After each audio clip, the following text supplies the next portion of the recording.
Olá e que o seu dia e a sua semana sejam ricamente abençoados. Boas-vindas à nossa conversa de hoje, onde a gente vai mergulhar num texto antigo, visceral mesmo, que lida com dor, amizade e a busca pela justiça divina. A nossa fonte é o capítulo 8 do livro de Jó e contamos com algumas notas de apoio para iluminar as passagens mais densas. Um texto que, olha, apesar de ter milênios, parece que fala diretamente com as nossas angústias de hoje em dia. Exatamente. E só para contextualizar, para quem talvez não esteja com a história fresca na memória, Jó perdeu absolutamente tudo: filhos, bens, saúde. Ele está literalmente sentado sobre cinzas. E aí os amigos chegam para confortar. Mas, como a gente vai ver com o segundo deles, o Bildade, essa ideia de conforto pode ser bem confrontadora. Sem dúvida. A nossa missão hoje é analisar o argumento dele. Ele apresenta uma visão muito sistemática, muito tradicional sobre o sofrimento. E queremos entender a lógica, a psicologia por trás disso e, claro, as consequências. E é um verdadeiro choque de mundos, né? De um lado você tem a experiência crua e inexplicável do sofrimento de Jó, do outro o sistema teológico arrumadinho e previsível de Bildade. O capítulo inteiro é sobre o que acontece quando a vida real bate de frente com uma teoria que parece perfeita no papel. Perfeito. Ok, vamos começar a desembrulhar isso. Bildade não perde tempo com gentileza. Jó acabou de fazer um lamento desesperado. E a primeira coisa que Bildade diz lá no versículo 2 é: até quando falarás tais coisas? E as palavras da tua boca serão como um vento impetuoso. É de uma dureza que impressiona. Ele não está ouvindo um amigo sofrendo. Não, ele está ouvindo um problema que precisa ser corrigido. É fascinante porque alguns estudiosos veem o Bildade agindo aqui menos como um amigo e mais como um advogado de defesa de Deus. Um advogado de defesa, gostei disso. Exato. Ele ouve o lamento de Jó não como um grito de dor, mas como um ataque à reputação de Deus. Por isso, ele vai direto ao ponto que, para ele, é o centro de tudo. No versículo 3, ele lança a pergunta: será que Deus perverte o direito ou o Todo-Poderoso perverte a justiça? Uma pergunta retórica, claro. Para ele, a resposta é um não gigante em negrito. É o pilar de todo o sistema dele. Deus é justo, ponto final. Se a gente aceita essa premissa, todas as outras peças têm que se encaixar, não importa o quão doloroso seja. Exatamente. E a primeira peça que ele encaixa é talvez a mais brutal de todas. Ele aplica essa lógica fria direto na morte dos filhos de Jó. O versículo 4 é chocante. É muito chocante. Ele diz: se os teus filhos pecaram contra ele, ele os entregou ao poder do seu pecado. Não tem um sinto muito pela sua perda. Não tem compaixão. É uma dedução teológica, assim, pura e simples. É quase desumano. A lógica é: 1. Deus é justo. 2. Seus filhos morreram. Logo, seus filhos pecaram e receberam o que mereciam. Fim da discussão. Ele resolve o problema do sofrimento deles com uma equação, ignorando completamente a dor do pai que está ali na frente dele. E ao fazer isso, ele estabelece a fundação de todo o argumento, que é a tal da teologia da retribuição na sua forma mais pura, né? Na sua forma mais pura. O bem é recompensado, o mal é punido. Sempre. O sofrimento, então, não é um mistério a ser explorado, é um sintoma a ser diagnosticado. A dor é, em si mesma, a prova da culpa. Não tem espaço para complexidade, para um sofrimento que não seja a punição. E é aqui que a coisa fica realmente interessante. Porque depois dessa acusação brutal, dessa lógica que não perdoa, o Bildade parece que muda de tom. Ele oferece o que soa como um caminho de esperança, uma saída. Nos versículos 5 a 7, ele diz para Jó buscar a Deus, suplicar por misericórdia. Ele fala: se tu buscares a Deus e ao Todo-Poderoso suplicares, se fores puro e reto, ele sem dúvida despertará por ti e restaurará a tua justa morada. E ainda continua: o teu primeiro estado parecerá pequeno comparado com a tua imensa prosperidade futura. À primeira vista parece uma mensagem de encorajamento. Jó, ainda há esperança. Busque a Deus e tudo vai ser restaurado, e ainda melhor do que antes. Mas tem uma armadilha aí no meio, não tem? Uma armadilha enorme. E ela está toda contida em uma única palavra: se. Se. Se fores puro e reto, ao usar essa condição, Bildad não está oferecendo consolo. Ele está fazendo uma insinuação. Ele está, na verdade, dizendo que Jó, no momento, não é puro nem reto. A restauração não é uma promessa, é uma prova. Espera, então a oferta de esperança é, na verdade, a maior acusação de todas. A promessa de imensa prosperidade serve para provar que Jó é um pecador agora. Exatamente. A mensagem implícita é: o fato de você continuar sofrendo, Jó, é a prova de que você ainda não se arrependeu do seu pecado secreto. Se você fosse inocente, como diz que é, Deus já teria agido. Sua dor contínua é a evidência da sua culpa contínua. Ele usa a esperança como uma arma e prende o Jó num raciocínio circular que não tem escapatória. Dica imensa. E para reforçar esse ponto, ele não se baseia na própria autoridade. Ele apela para algo muito maior, a tradição. É como se ele dissesse: não acredita em mim, Jó, acredita em séculos de sabedoria. Sim, é o segundo pilar do argumento. Ele diz lá no versículo 8: pergunta agora às gerações passadas e considera a experiência dos seus antepassados. Ele desvaloriza completamente a experiência presente, individual, de Jó, em favor de uma verdade que seria atemporal. A lógica dele está no versículo 9. Pois nós somos de ontem e nada sabemos. Os nossos dias sobre a terra são como uma sombra. É um jeito de anular a perspectiva de Jó. Quem é você com sua vida curta e insignificante para questionar o que gerações de sábios já estabeleceram como verdade? Sua dor não muda os fatos. É um argumento de autoridade muito, muito poderoso. E, para ilustrar essa verdade ancestral, ele começa a usar uma série de metáforas tiradas da natureza.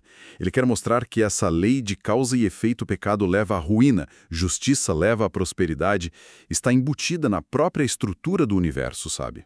A primeira imagem é a do papiro e do junco. Ele pergunta: pode o papiro crescer onde não há pântano? Ou o junco brotar sem água? É uma imagem muito eficaz. O papiro e o junco são plantas que crescem de forma explosiva em áreas alagadas. Parecem o retrato da vitalidade. Mas a força delas é uma ilusão.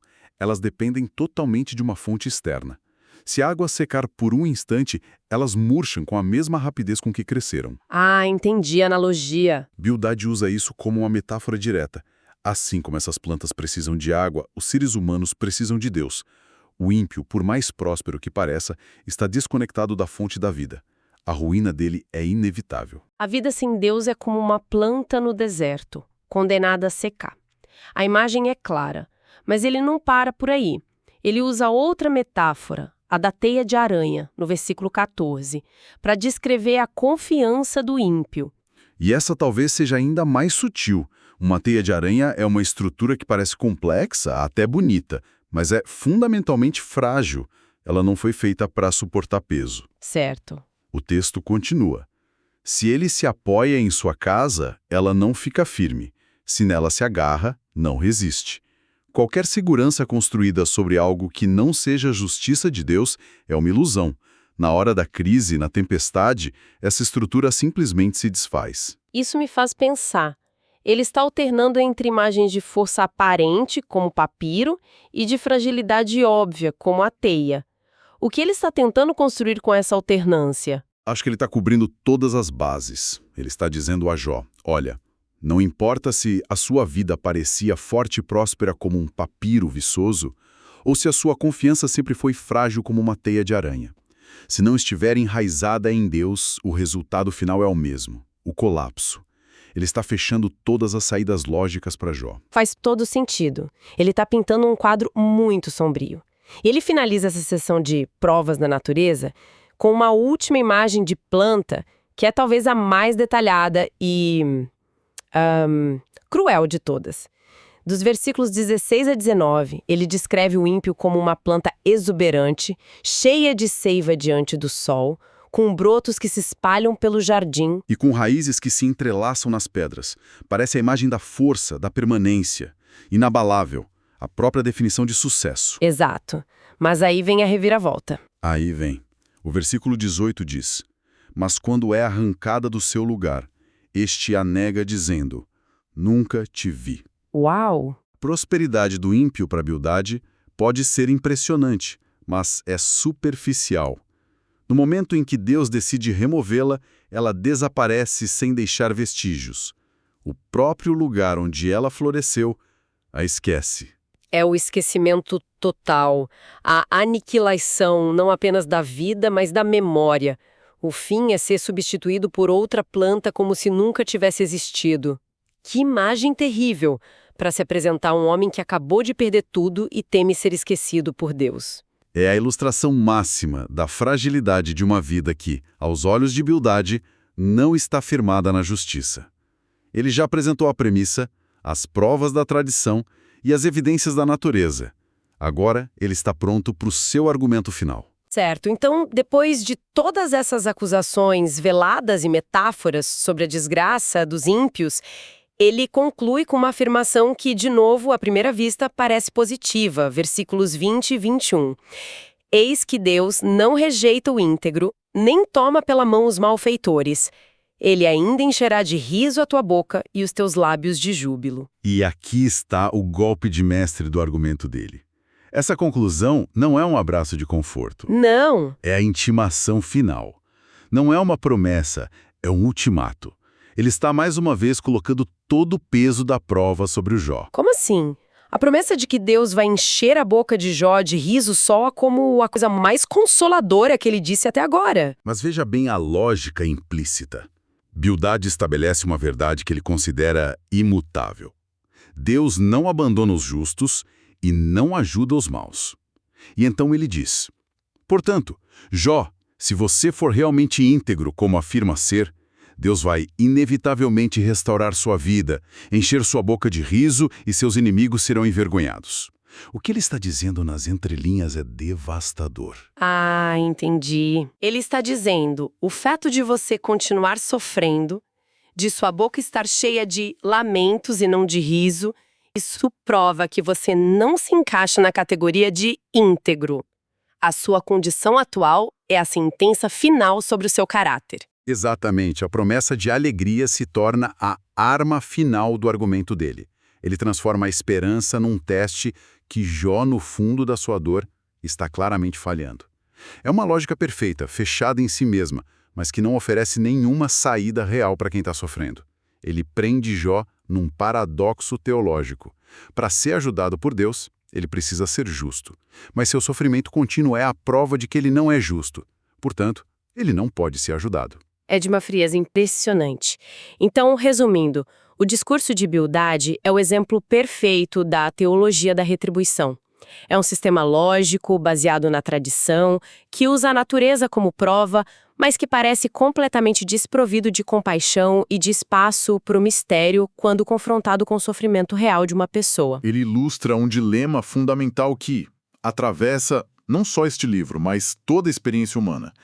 Como conciliar a fé num Deus bom e justo com a realidade do sofrimento que muitas vezes parece aleatório, desproporcional. Bildade oferece uma resposta preto no branco, sem tons de cinza. Mas o livro de Jó, como um todo, vai passar os próximos 30 e poucos capítulos desconstruindo essa resposta, mostrando como ela é profundamente inadequada para a complexidade da vida. É uma lição poderosa sobre os perigos de oferecer respostas fáceis para dores difíceis. É fácil criticar o Bildade com a distância de milênios, mas eu imagino que todo mundo já conheceu alguém, ou talvez até já tenha sido essa pessoa que tentou oferecer uma explicação lógica e simples para a dor profunda de outra pessoa. Muitas vezes vem de uma boa intenção, de um desejo de consertar as coisas, mas raramente ajuda. Porque a dor profunda muitas vezes não busca uma equação, mas sim presença. E a presença foi a primeira coisa que Bildade retirou quando abriu a boca.